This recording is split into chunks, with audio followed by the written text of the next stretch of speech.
Hello friends, very good morning. Welcome to The Hindu Editorial Analysis. Today we have another excellent piece of editorial. మనకి ఎకానమీకి సంబంధించిన editorial వచ్చింది. So మళ్ళీ మనం దాన్ని డీటెయిల్డ్గా పీల్చి పిప్పి చేద్దాం. So before that let me tell you and let me remind you that our current affairs course మీకు చెప్తూనే ఉన్నాను. We have launched a comprehensive current affairs course for UPSC exam. UPSC కోసం కాంప్రహెన్సివ్ కరెంట్ అఫైర్స్ కోర్స్. ఇది only prelims కోసం కాదమ్మా, prelims as well as mains. So this covers your prelims and mains hazels. చూడండి, ఇందులో మీకు యోజన, కురుక్షేత్ర కూడా డీటెయిల్డ్గా cover చేయబడతాయి. ఇప్పుడు ఏప్రిల్ యొక్క Yojana and Kurukshetra magazines already release అయిపోయాయి. Yojana, Kurukshetra magazines already release అయిపోయాయి. సో ఇప్పుడు మనం మేలో ఉన్నాం. So we have already started covering April Yojana and Kurukshetra. ఇప్పుడు మే అయిపోయింది అనుకోండి, మే యొక్క యోజన, కురుక్షేత్ర మనం జూన్లో కవర్ చేస్తాం. మీకు అర్థమైందా? ఆ మంత్ అవ్వగానే నెక్స్ట్ మంత్ బిగినింగ్లో మ్యాగజైన్స్ రిలీజ్ అవుతాయి. రిలీజ్ అయిన వెంటనే we will start covering dum.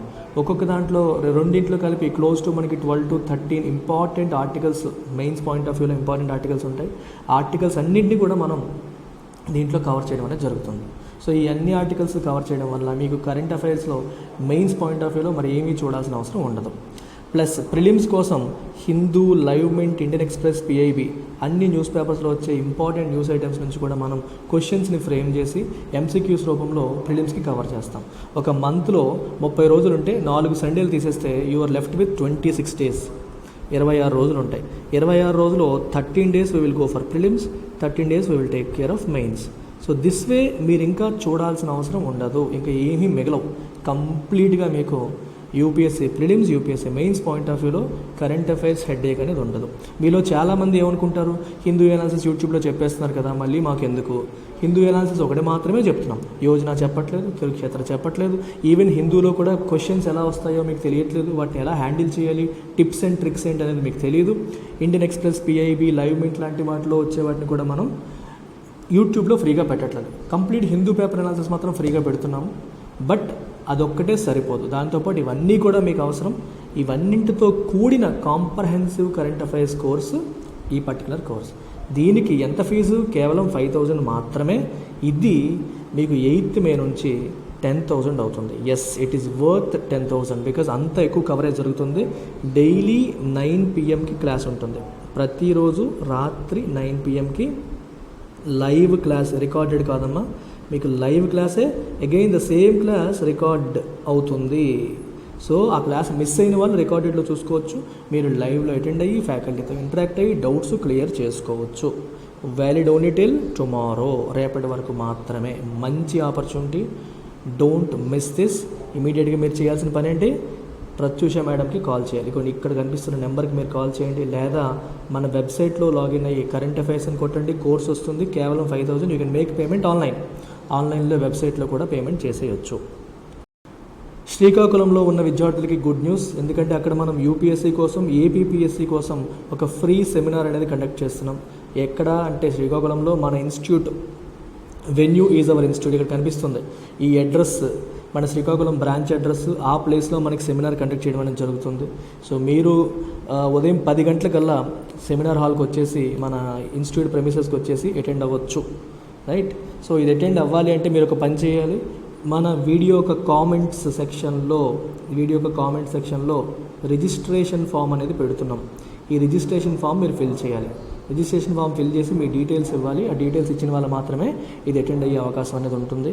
And ఇంకా ఫోన్ చేసి కూడా మీరు రిజిస్టర్ అవ్వచ్చు. ప్రత్యూష మేడం నెంబర్కి కాల్ చేసి కూడా మీరు రిజిస్టర్ అవ్వచ్చు.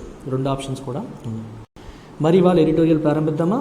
ఎస్, వాచ్ ద గ్యాప్ అనే టైటిల్తో ఎడిటోరియల్ అనేది ఇవాళ వస్తుంది. అసలు ఏంటి ఆ గ్యాప్, ఏం చూసుకోవాలి అనేది మనం ఒకసారి చూద్దాం. సో ఇక్కడ ఏం చెప్తున్నారు? Widening trade deficit puts more pressure on the rupee and Spurs growth retarding inflation. Trade deficit అనేది వైడన్ అయిపోవడం, ట్రేడ్ డెఫిసిట్ అనేది పెరిగిపోవడం వల్ల రూపీ మీద ప్రెషర్ పెరుగుతుంది. మరియు రిటార్డ్ అంటే తగ్గించడం, గ్రోత్ని ఇంపాక్ట్ చేసే ఇన్ఫ్లేషన్ని పెరిగేలా చేస్తుంది.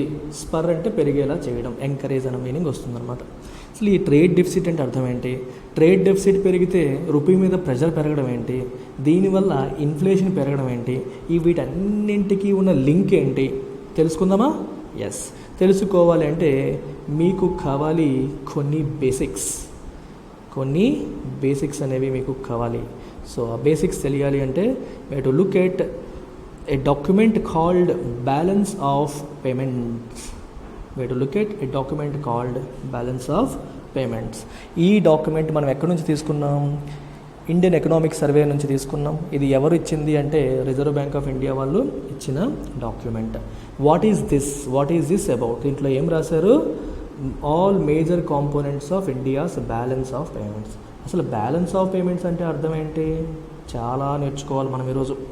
ఒక్కసారి ఫండాస్లోకి వెళ్ళిపోదాం. బ్యాలెన్స్ ఆఫ్ పేమెంట్స్ దాంట్లోనే మొత్తం మీనింగ్ ఉంది. Okay, so this is India. చూడండి జాగ్రత్తగా. This is rest of the world. ఇండియాకి రెస్ట్ ఆఫ్ ది వరల్డ్కి ప్రతిరోజు కూడా చాలా ట్రాన్సాక్షన్స్ జరుగుతాయి. I will list out some transactions for your understanding. Let's assume India నుంచి ఒక రైతు అమెరికాకి మ్యాంగోస్ని ఎక్స్పోర్ట్ చేశాడు. దీన్ని ఏమంటాం మనం? Export transaction. ఓకే, ఇంకొకడు యుఎస్ నుంచి ఇండియాకి ఐఫోన్ని ఇంపోర్ట్ చేసుకున్నాడు. ఇది ఇంపోర్ట్ ట్రాన్సాక్షన్. ఓకే, యునైటెడ్ కింగ్డమ్కి చెందిన ఒక బిజినెస్ మ్యాన్ ఇండియాలో ఇన్వెస్ట్ చేశాడు. ఓకే, ఇండియన్ స్టాక్ మార్కెట్లో ఇన్వెస్ట్ చేశాడు అనుకోండి, ఫారిన్ పోర్ట్ఫోలియో ఇన్వెస్ట్మెంట్. అమెరికాకి చెందిన ఇంకొక ఇన్వెస్టర్ ఇండియాలో సొంతంగా బిజినెస్ పెట్టాడు, లేదా ఇండియన్ బిజినెస్లో పెట్టుబడి పెట్టాడు. చాలా ఎక్కువ, అంటే 10% పైన పెట్టుబడి పెట్టారు. అది foreign direct investment. Okay, Indian parent అమెరికాలో ఉన్న కొడుక్కి డబ్బులు పంపించాడు. ట్రాన్స్ఫర్స్ అంటాం దాన్ని. దుబాయ్లో ఉన్న కొడుకు ఇండియాలో ఉన్న పేరెంట్స్కి డబ్బులు పంపించాడు. దాన్ని కూడా ట్రాన్స్ఫర్స్ అనే అంటాం. ఇలా మనకి డిఫరెంట్ ట్రాన్సాక్షన్స్ అనేవి జరుగుతూ ఉంటాయి. Are you getting it? When we are talking about balance of payments, it means all the transactions between a country and rest of the world. Rest of the వరల్డ్కి మన ఇండియాకి జరుగుతున్న డిఫరెంట్ ట్రాన్సాక్షన్స్ యొక్క రికార్డ్నే మనం balance of payments అని అంటాం. మరి ఈ రికార్డ్ని ఎవరు మెయింటైన్ చేస్తారంటే reserve bank of India maintain చేస్తుంది. మరి ఎలా మెయింటైన్ చేస్తుంది? రిజర్వ్ బ్యాంక్ ఆఫ్ ఇండియా ఈ డీటెయిల్స్ని ఎలా మెయింటైన్ చేస్తుంది అంటే ఎప్పుడైనా సరే ఒకటే చూస్తుంది. ఇండియా నుంచి మనీ అనేది బయటికి వెళ్తోంది అనుకోండి, అది నెగిటివ్ ట్రాన్సాక్షన్ కింద రికార్డ్ చేస్తారు. If the money is coming to India then it is recorded as a positive transaction. మీకు ఎగ్జాంపుల్ తీసుకుంటే ఎక్స్పోర్ట్స్ తీసుకోండి. మ్యాంగోస్ని మనం ఎక్స్పోర్ట్ చేసినప్పుడు మ్యాంగోస్ ఎక్స్పోర్ట్ అయ్యాయి, which means money is coming in. Money లోపలికి వస్తుంది, అంతే కదా. మనం విదేశాల్లో ఒక విదేశానికి మ్యాంగోస్ పంపించినప్పుడు వారు ఆ డబ్బులు పే చేయాలి కదా, సో మనీ లోపలికి వస్తుంది. సో ఎక్స్పోర్ట్ ట్రాన్సాక్షన్ అనేది పాజిటివ్. ఇంపోర్ట్స్ చేసావు, ఐఫోన్ నువ్వు కొన్నావు, ఐఫోన్ ఇండియాకి వచ్చింది అంటే డబ్బులు బయటికి వెళ్ళాయి, నువ్వు డబ్బులు ఇస్తేనే కూడా ఐఫోన్ ఇస్తాడు. సో ఇంపోర్ట్ ట్రాన్సాక్షన్ ఏమో negative. Okay, FPI foreign portfolio investment. ఒక ఫారినర్ ఇండియన్ స్టాక్ మార్కెట్లో పెట్టుబడి పెట్టాడు. మరి పెట్టుబడి పెట్టాడంటే డబ్బులు పెట్టినట్టేగా లోపల, సో డబ్బులు లోపలికి వచ్చాయి, పాజిటివ్ ట్రాన్సాక్షన్. ఎఫ్డిఐ ఇండియాకి వచ్చి ఏదైనా డిఫెన్స్లోనో దేంట్లోనో 10% పైన పెట్టుబడి పెట్టాడు, అప్పుడు పాజిటివ్ ట్రాన్సాక్షన్.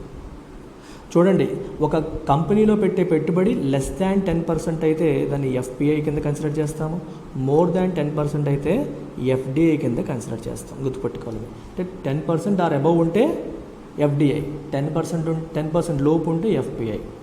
ఓకేనా? ఇందులో లిస్టెడ్ కంపెనీ అంటే స్టాక్ మార్కెట్లో లిస్ట్ అయిన కంపెనీలో ఎవరైనా సరే మోర్ దాన్ 10% ఇన్వెస్ట్ చేస్తే ఎఫ్డిఐ అంటాము, లెస్ దాన్ 10% అయితే ఎఫ్పిఐ అంటాం. స్టాక్ మార్కెట్లో లిస్ట్ కాని కంపెనీలో, స్టాక్ మార్కెట్లో ఇంకా లిస్ట్ కాని కంపెనీలో అయితే ఎఫ్డిఐ అని డైరెక్ట్గా అనేస్తారనమాట. ఇది డిఫరెన్స్ మీకు. ఇలా ఇవి నేను కొన్ని మెన్షన్ చేశాను. ఇప్పుడు చూడండి, ఇండియా నుంచి పేరెంట్ స్టూడెంట్కి డబ్బులు బయటికి పంపించాడు అనుకోండి, బయటికి వెళ్తుందిగా. సో ఈ పర్టికులర్ ట్రాన్సాక్షన్ చూడండి, బయటికి పంపించింది నెగిటివ్, మనీ లోపలికి వెళ్ళింది, బయటికి వెళ్ళింది. అలాగే దుబాయ్లో పనిచేసేవాడు ఇండియన్ పేరెంట్స్కి మనీ పంపించాడు, మనీ లోపలికి వస్తుంది, పాజిటివ్. సో ఇలా ఇంకా చాలా ఉన్నాయి. ఇలా ఈ ఒక కంట్రీకి రెస్ట్ ఆఫ్ ద వరల్డ్కి జరిగే ప్రతి ట్రాన్సాక్షన్ కూడా రికార్డ్ అవుతుంది. ఈ ట్రాన్సాక్షన్స్ అన్నిట్లో కొన్ని ప్లస్లు ఉన్నాయి, కొన్ని మైనస్లు ఉన్నాయి.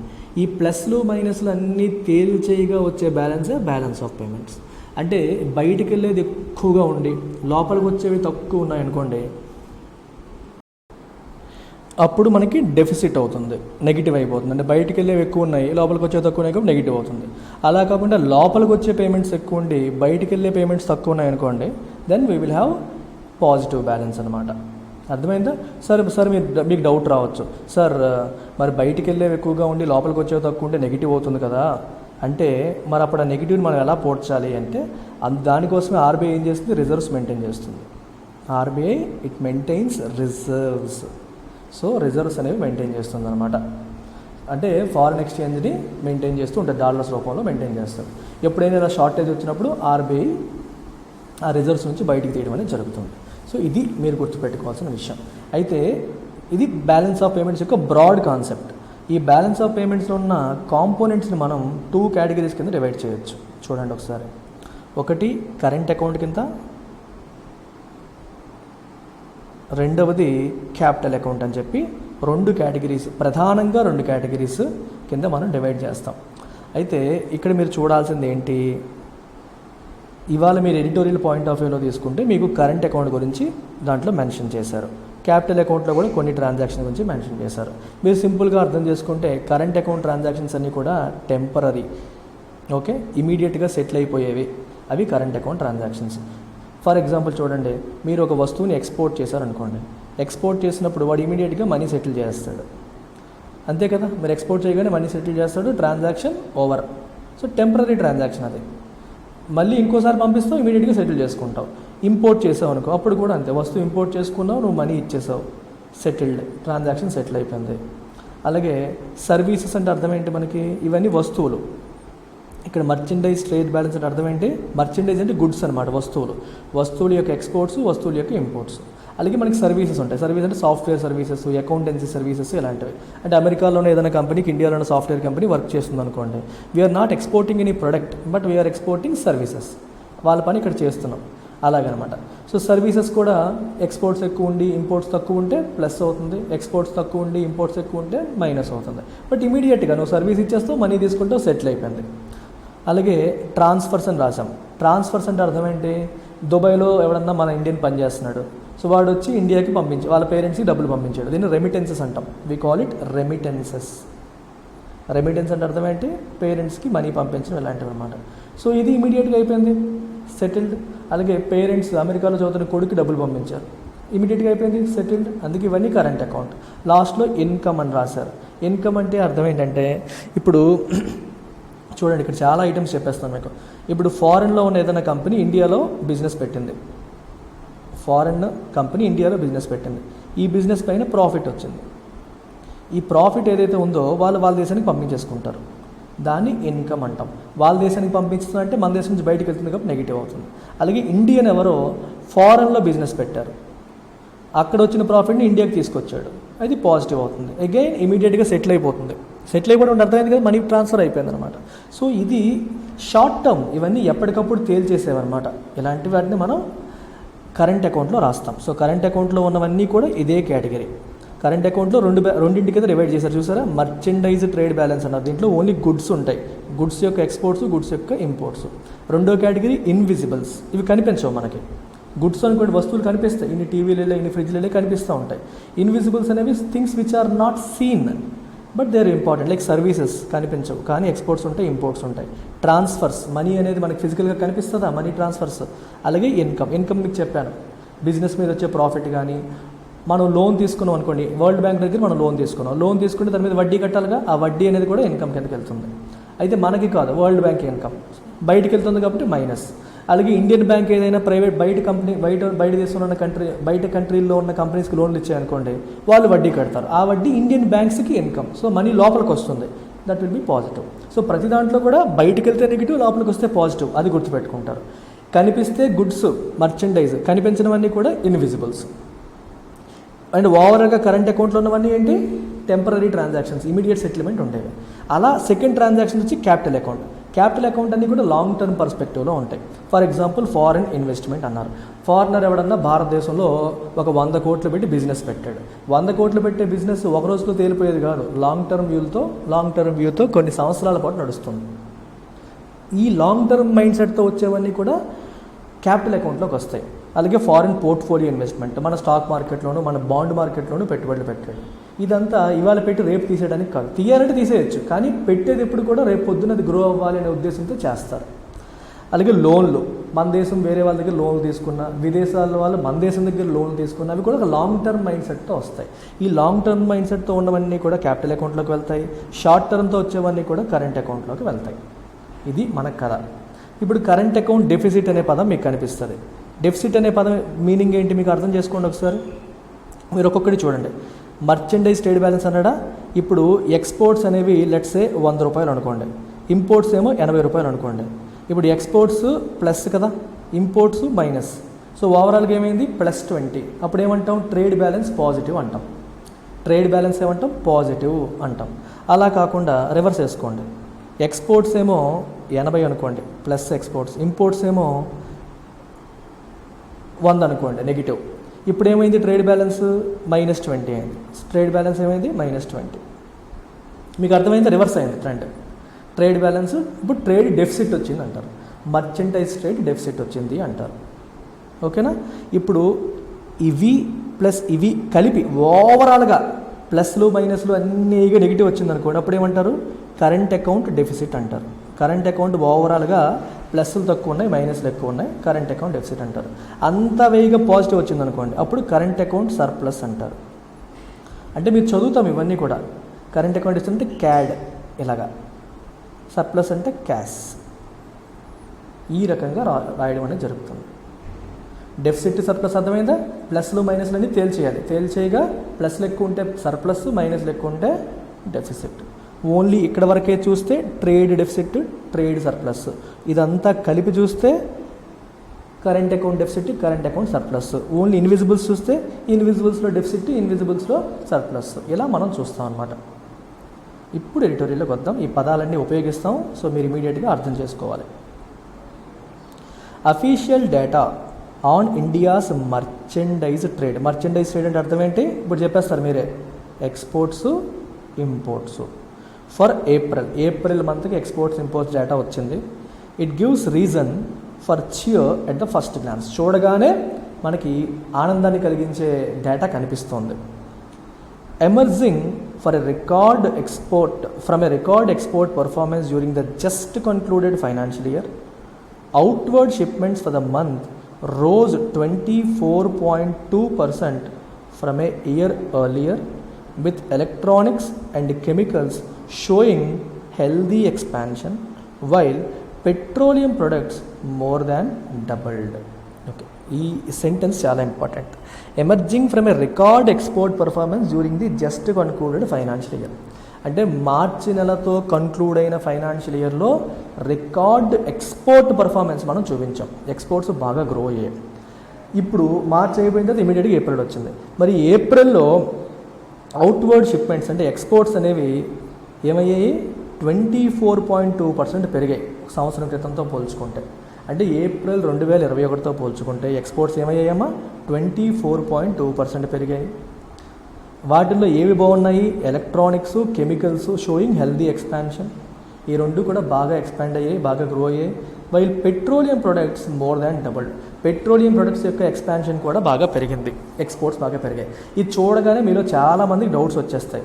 సార్ పెట్రోలియం ప్రొడక్ట్స్ ఎక్స్పోర్ట్స్ చేయడం ఏంటి సార్, మన దేశంలో ఉండదు కదా సార్, మనం ఎలాగ ఎక్స్పోర్ట్ చేస్తాం సార్, మనకే సరిపోవట్లేదు, మనం ఎలా ఎక్స్పోర్ట్ చేస్తామని డౌట్లు వస్తాయి.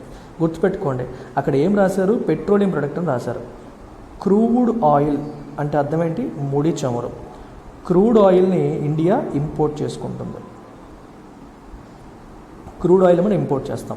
ఈ క్రూడ్ ఆయిల్ రిఫైనరీస్లో రిలయన్స్ ఇండస్ట్రీస్ ఏం చేస్తుంది, it has India's largest refinery, crude oil refinery. HPCL, BPCL, ఇవి రిలయన్స్, వీటన్నిటిలో కూడా ఏం చేస్తారు, క్రూడ్ ఆయిల్ రిఫైన్ చేసి దాని నుంచి పెట్రోలు, డీజిల్, కిరోసిన్ ఇవన్నీ వచ్చేలాగా చేస్తారు. సో ఇండియా చాలా ఎక్కువగా క్రూడ్ ఆయిల్ని ఇంపోర్ట్ చేసుకుంటుంది. ఇంపోర్ట్ చేసి ఇండియన్ రిఫైనరీస్లో పెట్రోలు, డీజిల్, కిరోసిన్ లాంటివి ఉత్పత్తి చేస్తారు. వీటిలో ఇండియా అవసరాలకు తగ్గట్టుగా వాడుకొని రిమైనింగ్ ప్రొడక్ట్స్ని ఎక్స్పోర్ట్ కూడా చేస్తారు. So India is not exporting crude oil, but India is exporting the final product after refining తర్వాత వచ్చే ఫైనల్ ప్రొడక్ట్ని ఎక్స్పోర్ట్ చేస్తూ ఉంటారు. ఎందుకు ఎక్స్పోర్ట్ చేయాలి? మంచిదే కదా, ఎక్స్పోర్ట్స్ చేస్తే మనకి లాభమేగా, నష్టమేం లేదు కదా. ఎక్స్పోర్ట్స్ చేయడం వల్ల మనకి డాలర్లు వస్తాయి కదా, మంచిదే కదా. దానివల్ల మన దగ్గర రిఫైనరీస్ ఉన్నాయి, చక్కగా రిఫైన్ చేసి వాటిని రిఫైనరీస్లో రిఫైన్ చేసి ఈ ప్రొడక్ట్స్ని తయారు చేసి ఎక్స్పోర్ట్ చేయడం వల్ల చెడు లేదు, మంచిగా జరుగుతుంది. సో ఎక్స్పోర్ట్స్ పెరిగాయి పెట్రోల్ ప్రొడక్ట్స్ అంటే దాని మీనింగ్ కదనమాట. హౌఎవర్ అయితే మరి అంతా బాగుంది కదా, మరి ఎందుకు బాధపడాలి? ఇంపోర్ట్స్ కంటిన్యూ టు అవుట్పేస్ ఎక్స్పోర్ట్స్ కంటే ఇంపోర్ట్స్ ఇంకా ఎక్కువ ఉన్నాయి. ఎక్స్పోర్ట్స్ ఎంత పెరిగాయో అంతకంటే ఎక్కువ ఇంపోర్ట్స్ పెరిగాయి, గ్రోయింగ్ బై 26.6%. ఈ ఎక్స్పోర్ట్స్ ఏమో 24.2% పెరిగితే ఇంపోర్ట్స్ 26.6% పెరిగాయి. ఇలా పెరిగి అవి దేనికి దారితీసాయి? To broaden the goods trade డెఫిసిట్ని వైడెన్ చేసేసాయి. గుడ్స్ ట్రేడ్ డెఫిసిట్ అంటే అర్థం ఏంటి? మర్చెండైజ్ ట్రేడ్ బ్యాలెన్స్ అని రాశారు చూడండి. ఇది గుడ్స్ అన్న మర్చెండైజ్ అన్న ఒకటి అనమాట. ఇదేమైంది? వైడెన్ అయిపోయింది. సో ఎక్స్పోర్ట్స్ కంటే ఇంపోర్ట్స్ ఎక్కువ పెరిగిపోయాయి కాబట్టి, ఇంపోర్ట్స్ ఎక్కువైపోయాయి కాబట్టి ట్రేడ్ బ్యాలెన్స్ నెగిటివ్ అయిపోయింది. అది కూడా ఇంతకుముందు కంటే ఇంకా వైడెన్ అయిపోయింది. Which widened to $20.07 billion from $18.5 billion in మార్చ్లో $18.5 billion ఉంటే అది ఇప్పుడు $20.07 billion వైడెన్ అయింది, పెరగడం అనేది జరుగుతుంది. ద ట్రేడ్ డెఫిసిట్ అంటే అర్థం ఏంటి? ఎక్స్పోర్ట్స్ ఇంపోర్ట్స్ మధ్యలో difference. The extent to which import bill exceeds export receipts, అంతే కదా. ఎక్స్పోర్ట్స్ కంటే ఇంపోర్ట్స్ ఎంత ఎక్కువ, అదే కదా మన trade deficit. Worryingly breached $200 billion $200 billion మార్క్ని దాటేసింది for a rolling 12-month period. Rolling 12 months అంటే అర్థం ఏంటి? మామూలుగా 12 months అంటే ఫైనాన్షియల్ ఇయర్ తీసుకుంటారు, ఏప్రిల్ టు మార్చ్ అని తీసుకుంటారు. మరి రోలింగ్ 12 months అంటే we're talking about April month. అక్కడి నుంచి వెనక్కి వెళ్ళండి, ఇక్కడ నుంచి వెనక్కి అంటే లాస్ట్ ఇయర్ మే నుంచి ఈ సంవత్సరం ఏప్రిల్ వరకు, ఇది రోలింగ్ 12 months. ఇది ఇప్పుడు కదా, ఇది 12th month వేసుకుంటారు మీరు. ఇక్కడ నుంచి మార్చ్ 11th month అవుతుంది, ఫిబ్రవరి 10th month అవుతుంది, జనవరి 9th month అవుతుంది, అలా వెనక్కి వెళ్ళాలి. అలా మే అనేది మనకి 1st month అవుతుంది. దాన్ని రోలింగ్ అంటారు. సో రోలింగ్ 12 months అంటే ఈ మంత్ ఫైనల్ మంత్ వేసుకొని లాస్ట్ 12 monthsలో అని అర్థం. రోలింగ్ అంటే యూ కెన్ సే లాస్ట్ 12 monthsలో అని అర్థం అనమాట. ఈ లాస్ట్ 12 monthsలో ట్రేడ్ డెఫిసిట్ ఏమైపోయిందమ్మా? $200 billion బ్రీచ్ అంటే క్రాస్ చేసింది, దాటేసింది. For the first time in ఏప్రిల్లో మొట్టమొదటిసారి ఈ రోలింగ్ ప్యాటర్న్ ప్రకారం అంటే లాస్ట్ 12 months డేటా ప్రకారం చూసుకుంటే ఫస్ట్ టైం ఏప్రిల్లో మారిపోయింది. మరి ఇది ఇలా పెరగడానికి కారణం ఏంటి? Impacted predominantly by petroleum imports of $172 billion. ఇక్కడ పెట్రోలియం అంటే క్రూడ్ ఆయిల్ అని అర్థం చేసుకోవాలి, పెట్రోలియం ప్రొడక్ట్స్, ఇక్కడ crude oil. So $172 billion of crude oil మనం ఎక్కువగా ఇంపోర్ట్ చేసుకోవడం వల్ల ఇంపోర్ట్ బిల్లు బాగా పెరిగిపోయింది. ఎందుకు పెరిగిపోయిందంటే క్రూడ్ ఆయిల్ రేట్లు పెరిగిపోయాయి కాబట్టి.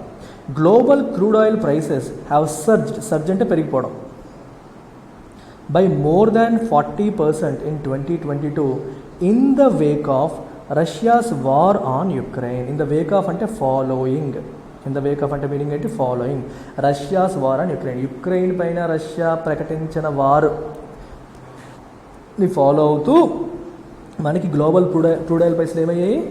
మోర్ దాన్ 40% పెరిగిపోవడం అనేది జరిగింది. స్వెల్లింగ్ ది ఇంపోర్ట్ బిల్ని పెరిగేలాగా చేసేసాయి, ఇంపోర్ట్ బిల్లు బాగా పెరిగేలాగా చేసాయి అన్నమాట. స్వెల్ అంటే వాచిపోవడం, పెరిగిపోవడం అని అర్థం. The early onset of the Indian summer అంటే ఏంటి? ఇండియన్ సమ్మర్, ఈ సంవత్సరం సమ్మర్ ఎర్లీగా వచ్చేసింది. సో ఎర్లీ ఆన్సెట్ అంటే రావడం, చాలా ఎర్లీగా వచ్చేసింది. విత్ ఏ హీట్ వేవ్తో వచ్చింది. అది కూడా ఎలాంటి summer? With heat wave. So ఈ సమ్మర్ అనేది హ్యాస్ బోల్స్టర్డ్ పవర్ డిమాండ్. మరి సమ్మర్ స్ట్రాంగ్గా ఉంటే ఏం చేస్తారు జనాలందరూ? ఫ్యాన్లు ఆన్ చేసుకొని ఏసీలు ఆన్ చేసుకొని ఉంటారు. ఫ్యాన్లు ఏసీలు ఆన్ చేసుకొని ఉంటారు. సో ఇది పరిస్థితి. ఏసీలు ఆన్ చేసుకొని ఉండడం అనేది జరుగుతుంది. దానివల్ల పవర్ డిమాండ్ పెరిగిపోతుంది. బోల్స్టర్ అంటే strengthen. Setting the pays for coal imports. మరి కోల్ డిమాండ్ మనకి పవర్ డిమాండ్ పెరిగిపోతే పవర్ ప్రొడక్షన్ పెరగాలి. పవర్ ప్రొడక్షన్ పెరగాలంటే ఏం చేయాలి? కోల్ ఎక్కువగా ఉత్పత్తి చేసుకోవాలి. ఎందుకంటే రెన్యూవల్ సోర్సెస్ ఉన్నాయి కానీ మనకి సరిపోవు. సో ఎక్కువగా ఇప్పటికీ మనం థర్మల్ పవర్ మీద డిపెండ్ అవుతున్నాం. సో వాటి యొక్క ఇంపోర్ట్స్ కూడా పెరగాల్సి వస్తుంది. మరి ఇంపోర్ట్స్ పెరిగినప్పుడు ఏమవుతుంది? Which grew 36% last month. అవి కూడా పెరిగిపోయాయి. Notwithstanding record output by key domestic supplier Coal India వాళ్ళు రికార్డ్ అవుట్పుట్ ఇచ్చారంటే విపరీతంగా ప్రొడ్యూస్ చేసి ఇచ్చారు. అయినప్పటికీ నాట్ విత్ స్టాండింగ్ అంటే in spite of record output by domestic supplier Coal India, మనకి ఇంకా కోల్ సరిపోగా బయట దేశాల నుంచి మనం ఇంపోర్ట్ చేసుకోవాల్సి వచ్చింది. ఇంపోర్ట్స్ 36% పెరిగాయి లాస్ట్ మంత్. వీటన్నింటి వల్ల ఏమైంది? ఇంపోర్ట్ బిల్లు పెరిగింది. కోల్ చూసారు, అర్థమైందా? క్రూడ్ ఆయిల్ పెరిగిపోయింది ఒకవైపు. సమ్మర్ ఎర్లీగా రావడం వల్ల పవర్ డిమాండ్ పెరిగింది. పవర్ డిమాండ్ పెరగడం వల్ల పవర్ ప్రొడ్యూస్ చేయడానికి అవసరమైన కోల్కి డిమాండ్ పెరిగింది. దానివల్ల ఇండియాలో ఉన్న కోల్ సరిపోక బయట దేశాల నుంచి 36% బయట దేశాల నుంచి కోల్ కూడా ఇంపోర్ట్ చేసుకునే పరిస్థితి వచ్చింది. సో ఇంపోర్ట్ ఇంకా పెరిగిపోయాయి. అంటే ఇంపోర్ట్స్ ఎందుకు పెరిగాయని చెప్తున్నారు ఇక్కడ reasons. For the first time ever the ministry of power has set time lines for states to import coal over the next few months. చూసారా, మినిస్ట్రీ ఆఫ్ పవర్ ఏమో స్టేట్స్కి టైం లైన్ ఇచ్చింది. మీరు నెక్స్ట్ ఫ్యూ మంత్స్కి ఏ నెల ఎంత import చేసుకుంటారో చెప్పండి అని చెప్పి క్లియర్గా టైం లైన్స్ కూడా పెట్టడం అనేది జరిగింది. A far cry from the 16% year-on-year decline from imports of the fuel in April 21 January 22 period. April 21 జనవరి 22 పీరియడ్లో కోల్ యొక్క ఇంపోర్ట్స్ అనేవి తగ్గాయి. అప్పుడు బాగా తగ్గాయి. దాంతో కంపేర్ చేసుకుంటే ఇప్పుడు ఏమైపోయింది? కోల్కి డిమాండ్ పెరిగిపోయి టైం లైన్స్ పెట్టుకోండి, ఎవరెప్పుడు ఎంతెంత కావాలో ముందే చెప్పండి అని చెప్పి అడిగే పరిస్థితి వచ్చింది. ఫార్ క్రై అంటే అర్థం ఏంటి? Different from. అప్పుడేమో అంత తక్కువ ఉండేది, ఇప్పుడేమో ఎలా మారిపోయింది. ఓకే, కంప్లీట్గా డిఫరెంట్ అనే మీనింగ్ కనిపిస్తుంది. అండ్ క్లియర్ పోర్టెంట్ అంటే సింబల్ సూచన that the bill for overseas purchases of coal is also set to swell. So ఆబ్వియస్గా ఏమవుతుంది, మనకి కోల్ యొక్క పర్చేజెస్ అప్కమింగ్ మంత్స్లో ఇంకా పెరగబోతున్నాయి. ఇప్పటి వరకు ఉండడానికంటే ఇంకా పెరగబోతుంది. ఎందుకంటే అన్ని స్టేట్స్కి కూడా పవర్ క్రైసిస్ అనేది ఉంది. అన్ని రాష్ట్రాల్లో కూడా ఈ పరిస్థితులు ఉన్నాయి. సో ఇంకా పెరగబోతున్నాయి అని అర్థం. Monitoring the trade deficit is crucial. Trade deficit అంటే ఏంటి? గుడ్స్ ఎక్స్పోర్ట్స్ ఇంపోర్ట్స్ మధ్యలో ఉన్న డిఫరెన్స్. డెఫిసిట్ అంటే ఎక్స్పోర్ట్స్ తక్కువ, ఇంపోర్ట్స్ ఎక్కువ. అది క్రూషియల్. ఎందుకు? As this has a direct bearing on the current account deficit. అంతే కదా, మరి కరెంట్ అకౌంట్లో ఇది ఒక ఇంపార్టెంట్ పారామీటర్ కదా. కరెంట్ అకౌంట్లో 2 ఆస్పెక్ట్స్ ఉన్నాయి. ఒకటి మర్చెండైజ్ ట్రేడ్ లేదా ట్రేడ్, రెండోది ఇన్విజిబుల్స్. మరి ట్రేడ్ డెఫిసిట్ పెరిగింది అనుకోండి, ఆటోమేటిక్గా కరెంట్ అకౌంట్ డెఫిసిట్ కూడా పెరుగుతుంది. సో కరెంట్ అకౌంట్ డెఫిసిట్ కూడా పెరగడానికి అది దోహదపడుతుంది, కారణం అవుతుంది. అదే రాశారు. బేరింగ్ అంటే ఇంపాక్ట్ అని అర్థం. Disconcertingly అంటే disturbingly, foreign direct investment which typically helps bridge the CAD has seen a moderation. ఈ సెంటెన్స్ మీనింగ్ ఏంటి? జనరల్గా మన దేశంలో ఎఫ్డిఐ ఫారిన్ డైరెక్ట్ ఇన్వెస్ట్మెంట్ ఏదైతే ఉంటుందో అంటే అర్థం ఏంటి? విదేశీ కంపెనీలు భారతదేశంలో బిజినెసెస్ పెట్టడం, పెట్టుబడులు పెట్టడం. మరి మనీ లోపలికి వస్తుంది కాబట్టి it is a positive transaction. Current అకౌంట్లో మనకి డెఫిసిట్ వచ్చిందంటే ఓవరాల్గా నెగిటివ్ ఉంది. ఈ నెగిటివ్ని ఈ పాజిటివ్ జనరల్గా బ్యాలెన్స్ చేస్తూ ఉంటుంది. క్యాపిటల్ అకౌంట్లో ఉన్న ఈ ఎఫ్డిఐ కాంపోనెంట్ జనరల్గా కరెంట్ అకౌంట్ యొక్క నెగిటివ్ని బ్యాలెన్స్ చేస్తూ ఉంటుంది. అలాంటి ఎఫ్డిఐ ఈసారి తగ్గిందంట. ఏప్రిల్ మంత్లో ఏమైంది? ఎఫ్డిఐ తగ్గింది. సో అది పరిస్థితి. ఎఫ్డిఐ ఎప్పుడు పెరుగుతూ ఉంటుంది, బ్యాలెన్స్ చేస్తూ ఉంటుంది. అలాంటి ఎఫ్డిఐ తగ్గింది.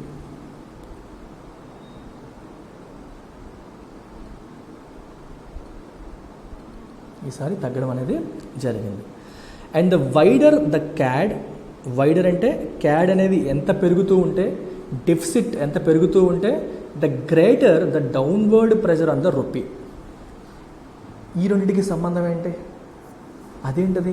క్యాడ్ పెరిగిపోతూ ఉంటే రూపీ మీద దెబ్బ పడిపోతుంది అంటున్నారు. చూడండి ఒకసారి, చాలా కేర్ఫుల్గా మీరు అబ్జర్వ్ చేయాలి. చాలా బ్యూటిఫుల్గా ఉంటుంది ఎక్స్టర్నల్ సెక్టర్. క్యాడ్ అంటే అర్థం ఏంటి? Current account deficit, which means imports are more than exports.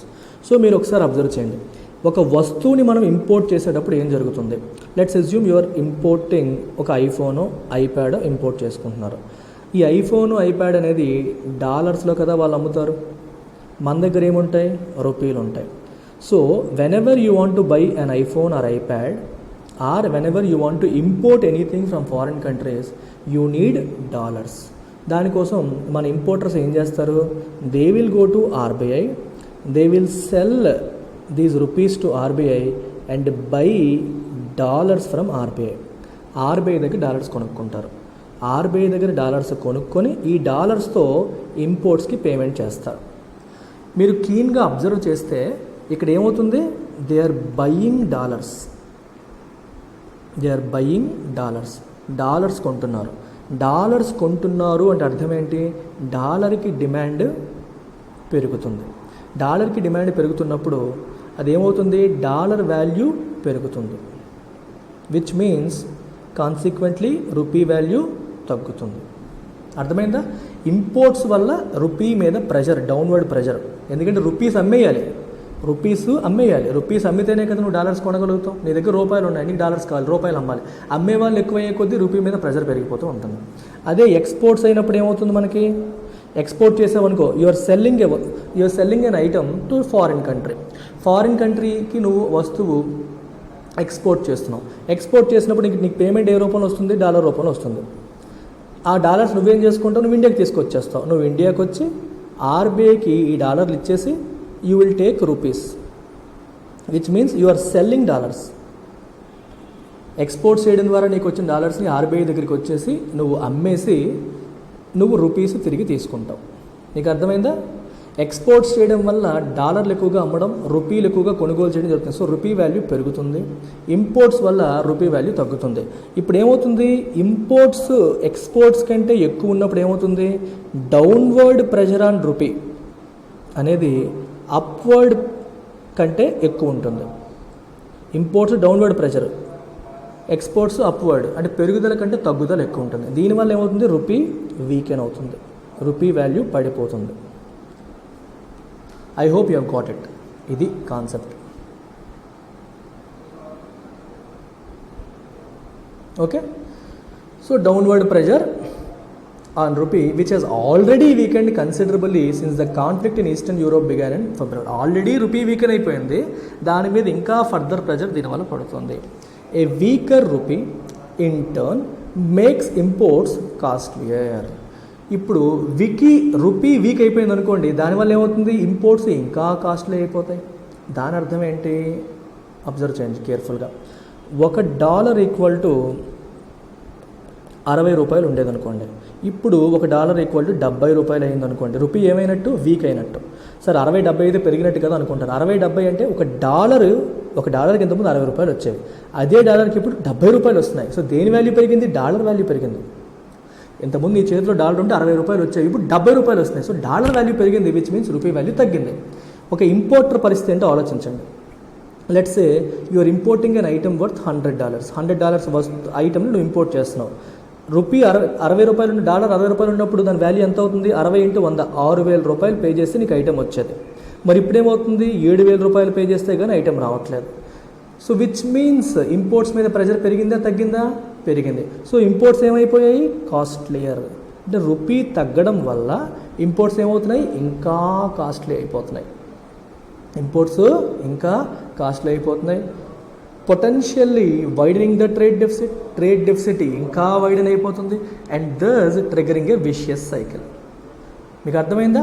First trade deficit పెరగడం వల్ల రూపీ వాల్యూ పడింది, రూపీ వాల్యూ పడడం వల్ల ఇంపోర్ట్స్ ఇంకా పెరిగిపోవడం వల్ల ట్రేడ్ డెఫిసిట్ మళ్ళీ పెరిగిపోయింది. సో ఇది ఒక విషియస్ సైకిల్. నెగిటివ్, విషియస్ అంటే క్రూయల్ సైకిల్, ఒక క్రూయల్ నెగిటివ్ సైకిల్ కింద మారిపోయింది. ఒక చెడు ఇంకో చెడుకి దారితీస్తూ వెళ్ళిపోతుంది.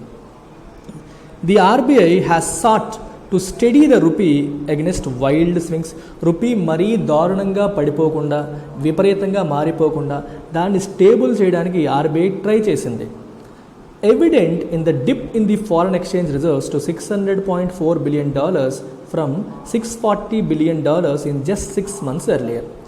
ఆర్బీఐ రూపీని స్టేబుల్ చేసిందని మనకెలా తెలుస్తుంది? ఎవిడెంట్ అంటే క్లియర్లీ సీన్. ఎలా? In the dip in foreign exchange reserves. RBI దగ్గర ఉన్న ఫారెన్ ఎక్స్చేంజ్ రిజర్వ్స్ తగ్గాయి.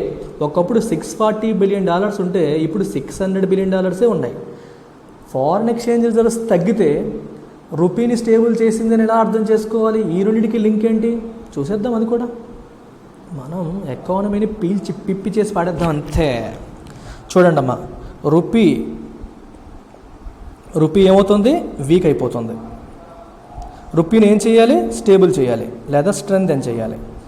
ఏదన్నా ఒక వస్తువు లేదా ఏదన్నా ఒక దాన్ని మనం స్ట్రెంగ్తెన్ చేయాలంటే ఏం చేయాలి? దానికి డిమాండ్ పెంచాలి. డిమాండ్ పెంచాలి. అర్థమైందా?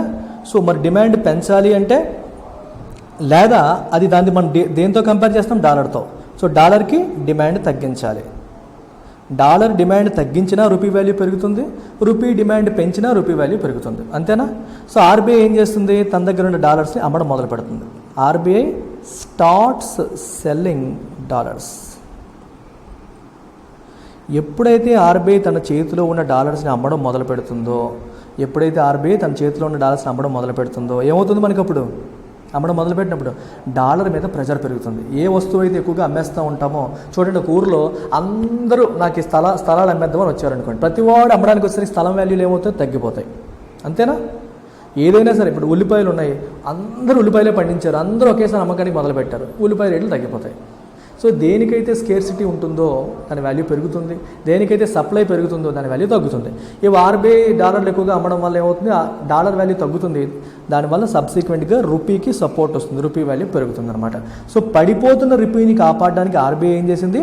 తన దగ్గర ఉన్న డాలర్ని అమ్ముతూ వచ్చింది. అది మనకు కనిపిస్తుంది. $640 billion ఉండేది కాస్త ఇప్పుడు $600 billion కింద మారిపోయింది. But a central bank can draw on the reserves to ease any rupee weakening only to a limited extent. Central bank కొంతవరకే చేయగలదు, ఎంతంత చేసేయలేదు కదా. అతని దగ్గర $600 billion ఉన్నాయి. సో కొంతవరకే చేయగలదు అన్నమాట. The RBI also has its hands full. దీని అర్థం ఏంటి? హ్యాస్ ఇట్స్ హ్యాండ్స్ ఫుల్ అంటే ఆల్రెడీ బిజీగా ఉంది, నిమిషం తీరిక లేకుండా ఉంది అని అర్థం. With the battle against imported inflation as global commodity prices remain sharply elevated. Already imported ఇన్ఫ్లేషన్ని ఫైట్ చేసే కార్యక్రమంలో ఆర్బీఐ బిజీగా ఉంది. అర్థమైందా? ఇంపోర్టెడ్ ఇన్ఫ్లేషన్ అంటే అర్థం ఏంటి? ఎక్కడే రాసింది, నిన్న మొన్న కూడా చెప్పాను ఇది మీకు. ఇంపోర్టెడ్ ఇన్ఫ్లేషన్ అనే పదాన్ని వాడారు. ఇప్పుడు లెట్స్ అజ్యూమ్ క్రూడ్ ఆయిల్ ఉంది. క్రూడ్ ఆయిల్ మనం ఏం చేసుకుంటున్నాం? ఇంపోర్ట్ చేసుకుంటున్నాం. క్రూడ్ ఆయిల్ రేట్లు ఏమయ్యాయి? పెరిగాయి. సో ఇంపోర్ట్ కాస్ట్ ఏమవుతుంది? పెరుగుతుంది. క్రూడ్ ఆయిల్ ఇంపోర్ట్ కాస్ట్ పెరగడం వల్ల క్రూడ్ ఆయిల్ నుంచి వచ్చే పెట్రోల్ రేట్లు పెరిగాయి, డీజిల్ రేట్లు పెరిగాయి. సో ఇక్కడ పెట్రోల్ రేట్లు, డీజిల్ రేట్లు ఇండియాలో పెరగడానికి కారణం ఏంటి? గ్లోబల్ లెవెల్లో క్రూడ్ ఆయిల్ పెరగడం, ఆ క్రూడ్ ఆయిల్ మనం ఇంపోర్ట్ చేసుకోవడం. అంటే గ్లోబల్ లెవెల్లో ఇన్ఫ్లేషన్ వచ్చింది, క్రూడ్ ఆయిల్ పెరిగింది, ఒక రకంగా ఆ ఇన్ఫ్లేషన్ మనం ఇంపోర్ట్ చేసుకున్నామని అర్థం. అంటే ఇంపోర్ట్స్ వల్ల వచ్చిన ఇన్ఫ్లేషన్. అర్థమైందా? పెట్రోల్ డీజిల్ ధరలు పెరగడానికి కారణం ఇండియాలో డిమాండ్ పెరిగి కాదు, బయట దేశాల్లో దాని యొక్క వాల్యూ పెరిగిపోయి, అందువల్ల ఇంపోర్ట్ చేసుకునేటప్పుడు కూడా మన కాస్ట్ పెరిగిపోయి అది మనకి ఇన్ఫ్లేషన్కి దారితీసింది. ఇలాంటి ఇన్ఫ్లేషన్ మనం ఏమంటాం? ఇంపోర్టెడ్ ఇన్ఫ్లేషన్ అని చెప్పి అంటాం. ఇదే ఎడిటోరియల్ చదివేటప్పుడే మీకు ఎకానమీలో ఎన్ని కాన్సెప్ట్స్ రివైజ్ అయ్యాయో మీరు అబ్జర్వ్ చేయండి ఒకసారి. This is the reason I always ask all of you to read editorial on your own. మీరు ఓన్గా చదివి నేను ఎలా అయితే చెప్తున్నానో ప్రతి సెంటెన్స్లో ప్రతి వర్డ్లో ఇంత మీనింగ్ని మీరు ఎక్స్ట్రాక్ట్ చేయగలిగితే you are perfect with respect to UPSC preparation or any competitive exam preparation. To help avoid added stress ఇంకా పెరగకుండా the government must consider additional incentives for exports. మరి రూపీ మీద ఇంకా ఫర్దర్ స్ట్రెస్ ఉండకూడదంటే ఏమవ్వాలి, రూపీని సపోర్ట్ చేసే కార్యక్రమాలు పెరగాలి. రూపీ వాల్యూ పెంచే కార్యక్రమాలు ఏంటి, ఎక్స్పోర్ట్స్. సో ఎక్స్పోర్ట్స్ అనేవి పెరగాలి, ఎక్స్పోర్ట్స్ అనేవి ఇంకా ఇంకా పెరగాలి. While encouraging local production of items that strain the import bill. ఏవైతే మనం ఎక్కువగా ఇంపోర్ట్ చేసుకుంటున్నామో, ఏవి ఇంపోర్ట్ చేయడం వల్ల మన బిల్ ఎక్కువైతే పెరుగుతుందో వాటిని మనం ఇండియాలోనే ప్రొడ్యూస్ చేసుకునేలాగా మారాలి. Are you getting it? వాటిని ఇండియాలోనే ప్రొడ్యూస్ చేసుకోవాలి. అప్పుడు ఏమవుతుంది, బయట దేశాల నుంచి మనం ఇంపోర్ట్ చేసుకోవాల్సిన అవసరం తగ్గుతుంది. తద్వారా మనకి ఇంపోర్ట్ భారం అనేది తగ్గుతుంది. The coal crisis could have been averted అంటే అవాయిడెడ్. ఆ పరిస్థితి రాకుండా మనం కాపాడుకునేగలం ఎప్పుడు, with better advance estimates of power demand. పవర్కి ఎంత డిమాండ్ ఉంటుందని ముందే మనం ఎస్టిమేట్ చేయగలిగి ఉంటే కోల్ క్రైసిస్ రాకుండా మనం అవాయిడ్ చేయగలిగే వాళ్ళం. As the country emerged from the worst of the pandemic and optimal allocation of coal carrying rail wagons. చూసారా, ముందే మనం దీన్ని పికప్ చేసుకోగలిగితే రైల్ వ్యాగన్స్. ఇప్పుడు చూడండి, ట్రైన్లో మనం వెళ్ళేటప్పుడు ప్యాసింజర్ ట్రైన్స్ ఉంటాయి, గుడ్స్ ట్రైన్స్ ఉంటాయి. సో కోల్కి ఎక్కువ డిమాండ్ ఉందనుకుంటే గుడ్స్ ట్రైన్స్ పెంచేవాళ్ళు, ఎక్కువగా ట్రాన్స్పోర్ట్ అయ్యేలా చేయగలిగేవారు. సరిగ్గా డిమాండ్ ఎస్టిమేట్ చేయలేకపోయారు కాబట్టి ఈ పరిస్థితులు మనకి వచ్చాయి. Policy makers can ill afford to let their guard down. అంటే గాడ్ ఏం చేస్తుంది చూడండి, మనకి యుద్ధాల్లో ఏం చేస్తారు, ఎడం చేతిలో గాడ్, కుడి చేతిలో కత్తి పట్టుకుంటారు. కత్తితో మనం ఫైట్ చేస్తూ ఉంటాం, ఎదుటివాడు మన మీద అటాక్ చేసినప్పుడు గాడ్తో మనల్ని మనం కాపాడుకుంటాం. So god is a protector in the battle against trade imbalances. Trade imbalance అంటే అర్థం ఏంటి, ట్రేడ్ డెఫిసిట్ విషయంలో మనం చేస్తున్న ఈ ఫైట్లో మనం కాంప్రమైజ్ అవ్వకూడదు. సో మన మీద దాడి చేసే వాళ్ళు వస్తూ ఉంటారు, అండ్ ఇంపోర్ట్ కాస్ట్ పెరిగిపోతూ ఉంటుంది, అన్నీ జరుగుతూ ఉంటాయి. మనం గాడ్ కిందకి దించకూడదు, అంటే ఫైట్ చేయాలి, రూపీని కాపాడుకోవాలి. Okay, it can ill afford అంటే అలా చెయ్యకూడదు. It cannot afford to do it. మనం ఆ పరిస్థితిలో లేము అని అర్థం. And risk growth retarding inflation and more pressure on the rupee. ఇప్పుడు ట్రేడ్ బ్యాలెన్స్ని మనం సరిగ్గా మేనేజ్ చేయలేకపోతే ఏమవుతుంది, ఇన్ఫ్లేషన్ పెరిగిపోతుంది, ఇంపోర్ట్ ఇన్ఫ్లేషన్ పెరిగిపోయి అది దేనికి దారితీస్తుంది, రూపీ మీద ఇంకా ఫర్దర్ ప్రెషర్ తీసుకొస్తుంది. ఎలాంటి పరిస్థితిని మనం ఎవర్ట్ చేయాలి అంటే ఏం చేయాలి, కేర్ఫుల్గా ఉండాలి. ఇంపోర్ట్స్ తగ్గేలా చూసుకోవాలి, లేదా ఎక్స్పోర్ట్స్ పెరిగేలా చేయాలి, లేదా ఇంపోర్ట్ చేసుకునే డిఫరెంట్ వస్తువుల్ని మనం ఇండియాలోనే ప్రొడ్యూస్ చేయడానికి ప్రయత్నం చేయాలి. అందుకే ఇక్కడ వాచ్ ద గ్యాప్ అన్నారు. ఎక్స్పోర్ట్స్కి ఇంపోర్ట్స్కి మధ్యలో గ్యాప్ పెరిగిపోతుంది చూడండి, లేకపోతే మన పరిస్థితులు దారుణంగా తయారయ్యే అవకాశం ఉంది అని దీని యొక్క అర్థం. మరి ఇదే రకంగా మీరు ఇండియన్ ఎకానమీని చక్కగా డీటెయిల్డ్గా నేర్చుకోవాలనుకుంటే, complete UPSC syllabus for prelims and mains ఇదే రకంగా మీరు నేర్చుకోవాలనుకుంటే you can take my Indian economy course by paying just 5,000 rupees and it comes with lifetime validity. సిమిలర్గా హిస్టరీకి, పాలిటీకి, జోగ్రఫీకి కూడా కేవలం 5,000 పే చేసి మీరు జాయిన్ అవ్వవచ్చు. Very soon I'm going to increase the fee from 5,000 to 10,000. ఎప్పటి నుంచో తక్కువ ఫీజు మెయింటైన్ చేస్తున్నాం, but we're planning to increase individual subject fee from 5,000 to 10,000 very soon. పెంచిన తర్వాత మళ్ళీ వెనక్కి వెళ్ళాం. సో ఎవరైనా సరే ప్లాన్ చేస్తూ ఉంటే do it early. Overall UPSC fees ప్రస్తుతానికి 60,000 ఉంది, బట్ ఇండివిజువల్ సబ్జెక్ట్ ఫీ అనేది పెంచే ప్లాన్లో ఉన్నాం. So take care, bye.